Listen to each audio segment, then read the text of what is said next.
భారీ సంఖ్యలోని డ్రోన్లతో రష్యాపై యుక్రెయిన్ దాడి చేసింది. దాడిలో భారతీయ కార్మికుడితో సహా 4 మరణించారు. మరో 3 భారతీయ కార్మికులు, మరికొందరు గాయపడ్డారు. రష్యాలోని భారత రాయబార కార్యాలయం ఈ విషయాన్ని ధృవీకరించింది.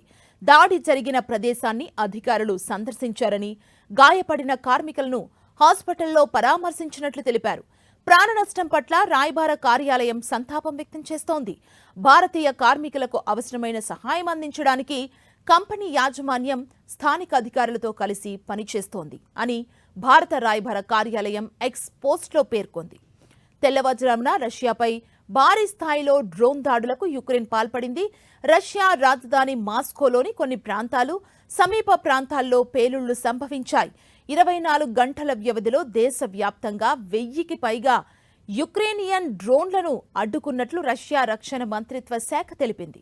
మరోవైపు రాజధాని వైపు దూసుకొచ్చిన సుమారు 81 డ్రోన్లను వాయురక్షణ వ్యవస్థలు కూల్చివేశాయని మాస్కో మేయర్ సెర్గీ సోబియనిన్ తెలిపారు. ఈ దాడుల వల్ల పలు ప్రాంతాల్లోని నివాస భవనాలు, మౌలిక సదుపాయాలకు నష్టం వాటిల్లినట్లు చెప్పారు. 4 మరణించారని, వీరిలో 3 మాస్కో ప్రాంతానికి చెందిన వారని అధికారులు తెలిపారు.